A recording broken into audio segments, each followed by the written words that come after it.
নমস্কাৰ এই মুহূৰ্তত আহি পৰিছে ৰাতিপুৱাৰ কেইবাটাও গুৰুত্বপূৰ্ণ খবৰ। আজি হৈছে ২৬ ডিচেম্বৰ।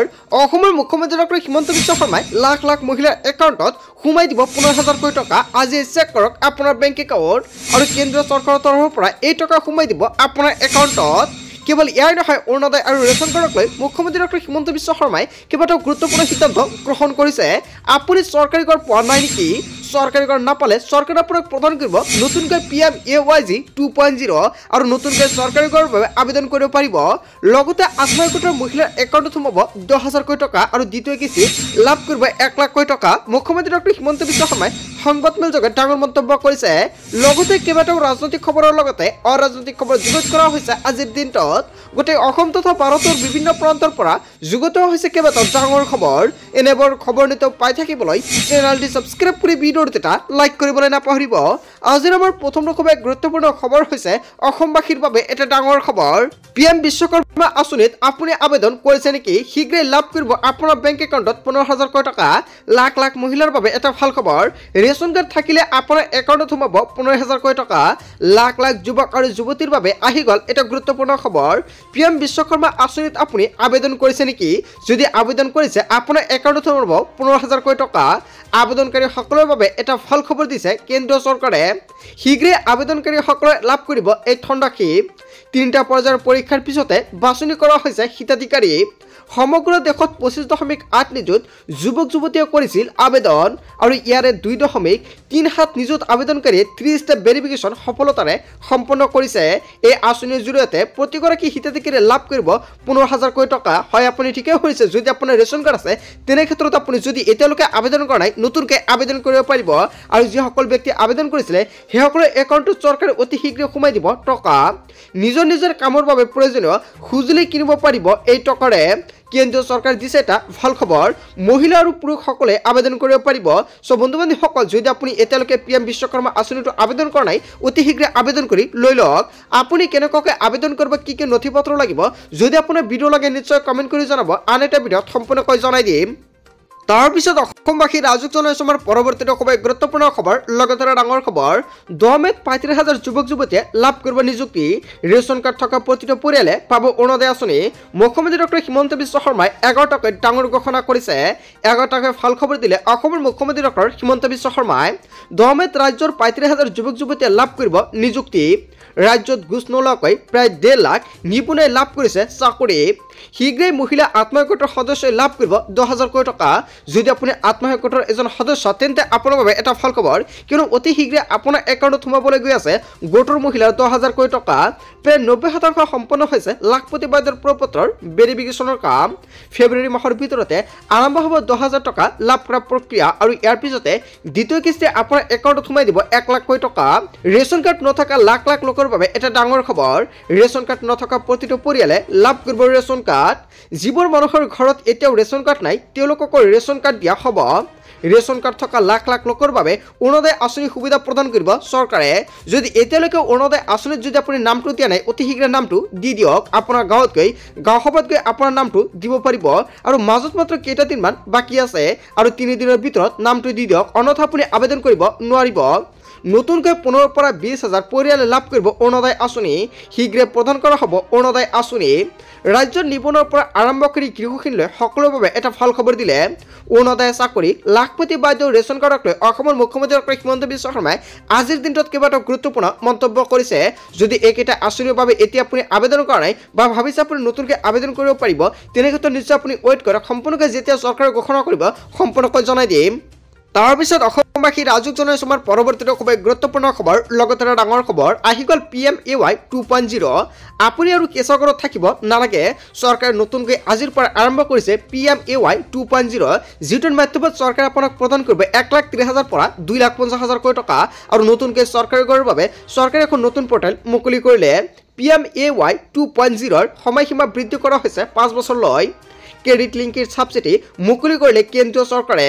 বছৰি ৩ লাখ টকাতকৈ কম উপাৰ্জন কৰা ব্যক্তিয়ে পাব চৰকাৰী ঘৰ। ঘৰত বাহন থাকিলেও লাভ কৰিব চৰকাৰী ঘৰৰ সুবিধা। এটা পৰিয়ালক ১,৩০,০০০ টকাৰ পৰা ২,৫০,০০০ টকালৈকে দিয়া হ'ব পকী ঘৰৰ বাবে। ইয়াৰ বাবে কেন্দ্ৰীয় চৰকাৰে বিনিয়োগ কৰিব ১০ লাখ কোটি টকা। প্ৰতিজন দৰিদ্ৰ পৰিয়ালৰ জীৱন উন্নত মানদণ্ড কৰাৰ নিশ্চিত প্ৰদান কৰিছে কেন্দ্ৰীয় চৰকাৰে। কেৱল গ্ৰাম অঞ্চলৰ লোকেই নহয়, চহৰ অঞ্চলৰ লোকেও পাব চৰকাৰী পকী ঘৰ। অগ্ৰাধিকাৰ দিয়া হ'ব বিধৱা, অবিবাহিত মহিলা আৰু বিকলাংগ ব্যক্তিক। জ্যেষ্ঠ নাগৰিক লগতে তৃতীয় লিংগ, ST আৰু SC, সংখ্যালঘু আৰু সমাজৰ অন্যান্য দুৰ্বল শ্ৰেণীৰ লোকক লাভ কৰিব এই চৰকাৰী ঘৰ। আৰু এইসকল লোকৰ বাবে চৰকাৰে আনিছে বৃহৎ সুবিধা। আঁচনিখনে চাফাই কৰ্মীৰ লগতে পথ বিক্ৰেতা, শিল্পী আৰু অংগনবাড়ী শ্ৰমিক আৰু নিৰ্মাণ শ্ৰমিক আৰু বস্তিৰ বাসিন্দাক দিয়া হ'ব প্ৰাধান্য। PMAY 2.0 বাবে কেন্দ্ৰীয় চৰকাৰে আবেদন প্ৰক্ৰিয়া আৰম্ভ কৰিছে। আপুনি কেনেকুৱাকৈ আবেদন কৰিব এয়া সম্পূৰ্ণকৈ প্ৰথমতে চাই লওক। গ্ৰাম অঞ্চলৰ লোকে আবেদন কৰিবলৈ হ'লে এতিয়া আপুনি ক্লিক কৰক PMAYMIS.gov.in। এইখন লিংকৰ পৰা আপুনি কৰিব পাৰিব যিসকল ব্যক্তি গ্ৰাম অঞ্চলত বাস কৰি আছে সেইসকল ব্যক্তি চৰকাৰী ঘৰ আবেদন কৰিব পাৰিব। লগতে আপোনাৰ ঠিকনা, উপাৰ্জনৰ প্ৰমাণ আৰু অন্যান্য বিৱৰণৰ সৈতে আবেদন পত্ৰ পূৰণ কৰক আৰু আধাৰ বিৱৰণ প্ৰদান কৰক আৰু তাৰ পিছত প্ৰমাণীকৰণৰ বাবে দিয়ক আপুনি OTP আৰু প্ৰপত্ৰখন দাখিল কৰক আৰু আবেদনৰ স্থিতি নিশ্চিত হোৱাৰ বাবে অপেক্ষা কৰক।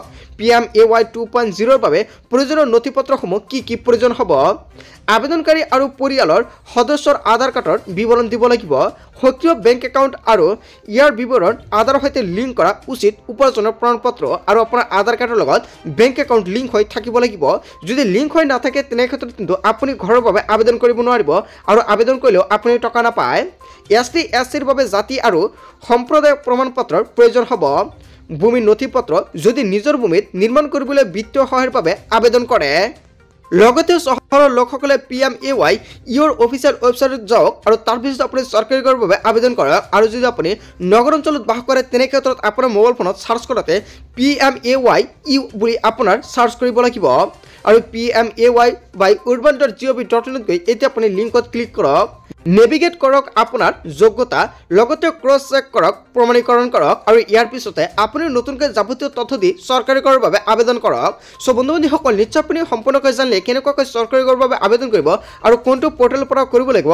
গাঁৱত আৰু নগৰত যদি আপুনি বাস কৰে তেনে ক্ষেত্ৰত কি কি নথিপত্ৰ লাগিব এয়া সম্পূৰ্ণকৈ আপোনালোকে জানিলে। যদি ঘৰখন আবেদন কৰাৰ সময়ত কিবা অসুবিধা হয় নিশ্চয় আপুনি কমেণ্ট কৰি জনাব, আপোনালোকক সম্পূৰ্ণকৈ সহায় কৰা হ'ব। তাৰপিছত অসমবাসী ৰাজুক জনাইছোঁ আমাৰ পৰৱৰ্তীটো খুবেই গুৰুত্বপূৰ্ণ খবৰ।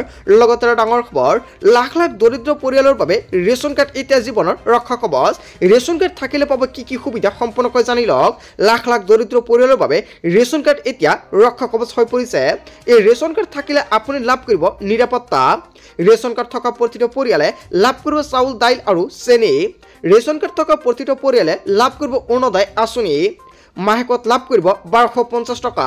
চাউলৰ লগতে লাভ কৰিব টকা। ৰেচন কাৰ্ড থকা প্ৰতিটো পৰিয়ালে লাভ কৰিব 5 লাখ টকাৰ বিনামূলীয়াকৈ চিকিৎসা সেৱা। ৰেচন কাৰ্ড থাকিলে লাভ কৰিব চৰকাৰী ঘৰ। ৰেচন কাৰ্ডখনেই হ'ব আপোনাৰ আয়ৰ প্ৰমাণপত্ৰ। ৰেচন কাৰ্ডখনেই হ'ব পৰিয়ালৰ পৰিচয় পত্ৰ। অৰ্থাৎ এই ৰেচন কাৰ্ড এতিয়া দৰিদ্ৰ জীৱনৰ ৰক্ষা কৱচ। যদি আপোনাৰ ৰেচন কাৰ্ড আছে তেনে ক্ষেত্ৰত এইসমূহ সুবিধা আপুনি লাভ কৰিব পাৰিব। আৰু যদি আপুনি এতিয়ালৈকে ৰেচন কাৰ্ডটো বনাব পৰা নাই তেনে ক্ষেত্ৰত নিশ্চয় কমেণ্ট কৰি জনাব। লগতে ৰেচন কাৰ্ডৰ লিষ্টত যদি আপোনাৰ নামটো অন্তৰ্ভুক্ত হৈ আছে, আপুনি এতিয়ালৈকে ৰেচন কাৰ্ড পোৱা নাই নেকি, আপুনি অনলাইনৰ মাধ্যমত ৰেচন কাৰ্ড ডাউনলোড কৰি লৈ ল'ব পাৰিব। তাৰপিছত অসমবাসী ৰাজুক জনাইছোঁ আমাৰ পৰৱৰ্তীটো খুবেই গুৰুত্বপূৰ্ণ খবৰ। লগতে এটা ডাঙৰ খবৰ, ৰাজ্যৰ বাহন চালকসকল সাৱধান, কিয়নো নিয়ম নামানিলে যাব লাগিব জেললৈ। মুখ্যমন্ত্ৰী ডক্টৰ হিমন্ত বিশ্ব শৰ্মাৰ নিৰ্দেশৰ পিছতে ৰাজপথত একশ্যন মোডত আৰক্ষী।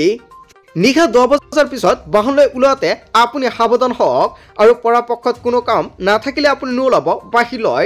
ৰাজপথত তীব্ৰতৰ আৰক্ষীৰ অভিযান চলি আছে। জিলাই জিলাই নিয়ম নমনা চালকৰ বাবে তালাচী অভিযান প্ৰক্ৰিয়া আৰম্ভ কৰিছে আৰক্ষীয়ে।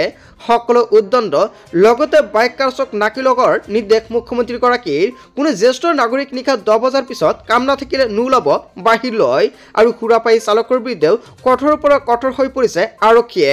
হাতত ব্ৰেথ এনালাইজাৰ লৈ আৰক্ষীক সষ্টম হোৱাৰ নিৰ্দেশ প্ৰদান কৰিছে মুখ্যমন্ত্ৰীগৰাকী। দ্ৰুতগতিত বাহন চলোৱা মানে লগে লগে জেল। পৰ্যালোচনা বৈঠকত অসমৰ মুখ্যমন্ত্ৰী ডক্টৰ হিমন্ত বিশ্ব শৰ্মাই বৃহৎ সিদ্ধান্ত গ্ৰহণ কৰিছে।